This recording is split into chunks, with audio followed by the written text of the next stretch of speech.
మీ ఎలాంటి వ్యాపార ప్రకటనలకైనా వెంటనే మా ఛానల్ సంప్రదించండి. అందరికీ నమస్కారం. నేను శిరీష. ప్రస్తుతం మనతో పాటు ఉన్నారు ప్రముఖ ఆధ్యాత్మికవేత్త శ్రీ విద్యా ఉపాసకులు శ్రీమతి గీతా కుమార్ గారు. అమ్మతో మాట్లాడదాం. నమస్కారం అమ్మా. శ్రీ గురుభ్యో నమః. శ్రీ మాత్రే నమః. నమస్తే అమ్మా. అమ్మ, గత వీడియోలో మనము వివాహం గురించి చేసాం, ఉద్యోగం గురించి చేసాం, ఎలా పూజ చేసుకోవాలి, ఎలాంటి మంత్రాలు చెప్పించాలని. ఆ 2 టాస్క్లు అయిపోగానే చాలా మంది సంతానం కోసం ఎదురు చూస్తూ ఉంటారు.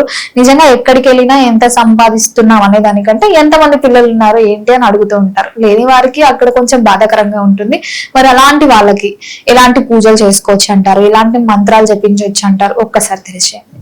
సంతానము అంటేనే మనకి గుర్తొచ్చేది సుబ్రహ్మణ్య స్వామి ఆరాధన, లేదా జంట నాగులు, పుట్టలు, నాగశిలలు అంతా ఆల్మోస్ట్ స్వామికి సంబంధించినది.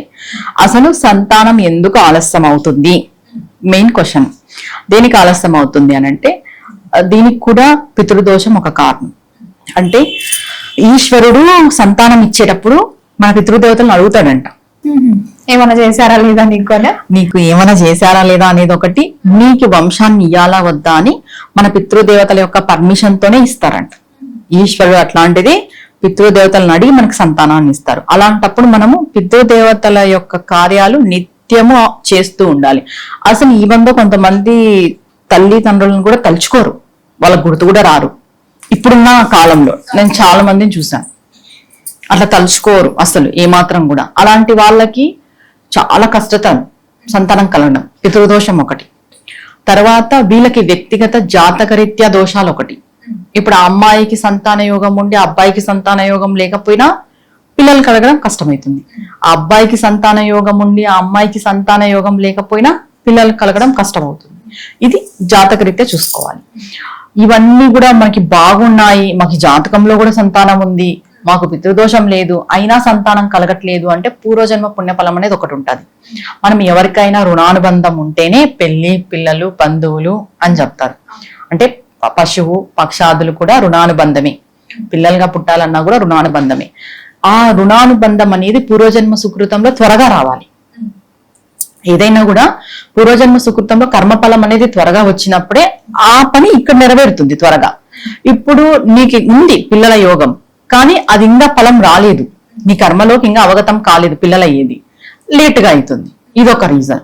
కొంతమందికి పూర్వజన్మ కర్మఫలం బాగలేక కూడా కారు, పూర్వజన్మలో ఏమైనా చేయరాని కర్మలన్నీ చేసి ఉంటారు. చేసి ఉండడం వల్ల కూడా ఈ విధంగా కూడా కాని వాళ్ళు కూడా ఉంటారు. పిల్లలు సంతానం అంటే ఇది డిపెండ్స్, ఇది ఒక్కటే రీజన్ అని చెప్పలేం. అది ఇరువైపులా, ఇటు 7 తరాలకు సంబంధించింది, అటుపక్క 7 తరాలకు సంబంధించింది. ఎస్పెషల్లీ అబ్బాయి పక్క సంబంధమే ఎక్కువ ఉంటది సంతానం కలగకపోవడానికి, కలగడానికి కూడా. ఎందుకంటే అబ్బాయి వాళ్ళ వంశమే కాబట్టి వృద్ధి చెందేది. ఇది చెక్ చేసుకోవాలి. ఇంకా ఏం చేయాలి మనం పిల్లలు కలగడానికి అనంటే సుబ్రహ్మణ్య స్వామి ఆరాధన చేయాలి. తర్వాత మనకి రామాయణంలో ఏం చెప్తారు, బాలకాండలో అదే షణ్ముఖ ఉత్పత్తి అని ఉంటుంది. అంటే స్వామి యొక్క జననం, సుబ్రహ్మణ్య స్వామి జననం, అది వింటూ ఉండాలి లేదా అది చదువుతూ ఉండాలి. సుబ్రహ్మణ్య స్వామి ఆరాధన.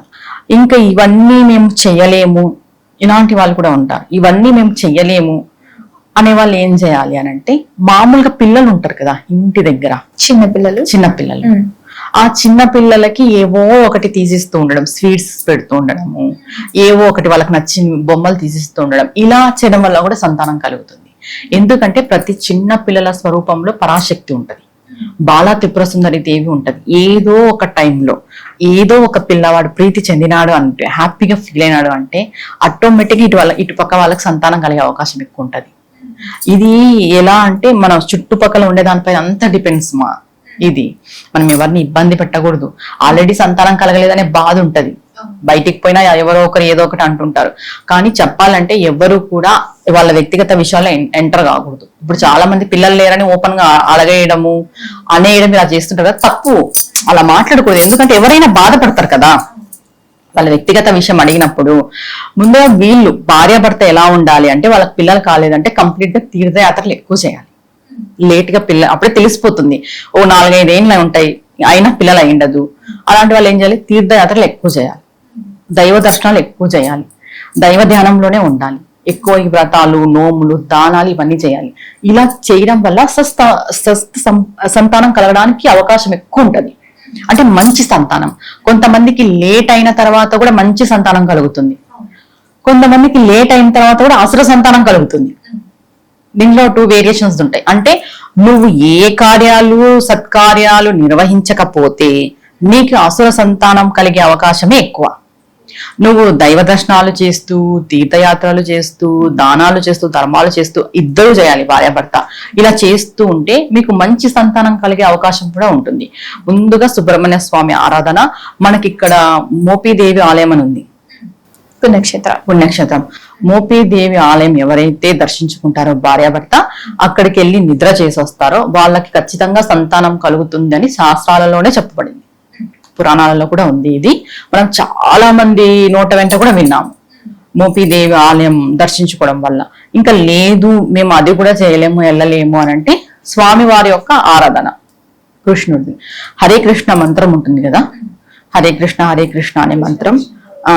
ఆ మంత్రం అనుకున్నా కూడా సంకల్పం చేసుకోవాలి. డైలీ 108 రోజులు 40 రోజులు చేసుకోవాలి భార్యాభర్త ఇద్దరు. హరే కృష్ణ కృష్ణ కృష్ణ హరే హరే, హరే రామ రామ రామ హరే హరే.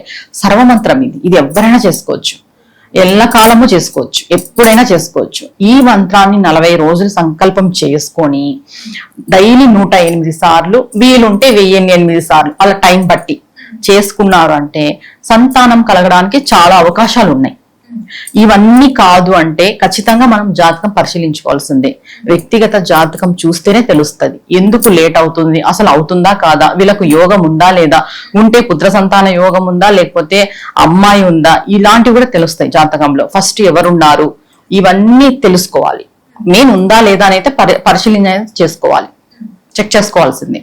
వాళ్ళు ఎప్పుడైతే పరిశీలన చేసుకుంటారో దాని తగ్గట్టు రెమెడీస్ కూడా ఇవ్వడం జరుగుతుంది. ఎవరైనా మీకు తెలిసిన వాళ్ళ దగ్గర కూడా పోయి చూపించుకున్నా వాళ్ళు చెప్తారు, నీ జాతకంలో ఇది ఇబ్బంది ఉంది, నువ్వు దీనికి రెమెడీ చేసుకో అని చెప్తారు. ఆ రెమెడీ చేసుకున్న తర్వాత శీఘ్రంగా అయ్యే ఫలితం ఎక్కువ ఉంటది, త్వరగా అవుతారు. జాతకరీత్యా మనం రెమెడీస్ చేసుకున్నాము అంటే, ఇప్పుడు మనం చెప్పేది సర్వం అందరూ చేసుకునే రెమెడీస్. ఇవి చేసుకున్నంత మాత్రాన 100% అవుతుందనేం కాదు. అదే వాళ్ళు జాతకరీత్యా చెక్ చేసుకొని చేసుకుంటారు చూడు, అప్పుడు ఖచ్చితంగా అవుతుంది. పరిహారాలు తెలియజేస్తారు కాబట్టి, అంటే వాళ్ళ జాతకానికి సంబంధించిందే తెలియజేస్తాం కదా పర్సనల్ గా, అందుకు ఖచ్చితంగా అవుతారు. ఇవి అందరూ చేసుకోవచ్చు. దీంట్లో అయ్యే అవకాశము ఉంటుంది, కాని అవకాశం కూడా ఉంటుంది. ఖచ్చితంగా అవుతుందనేది ఏం లేదు. అమ్మ, మొత్తం మీద సంతానం గురించి ఒక మంచి పూజ, మంచి మంత్రం తెలియజేసినందుకు ధన్యవాదాలు. నమస్తే మా.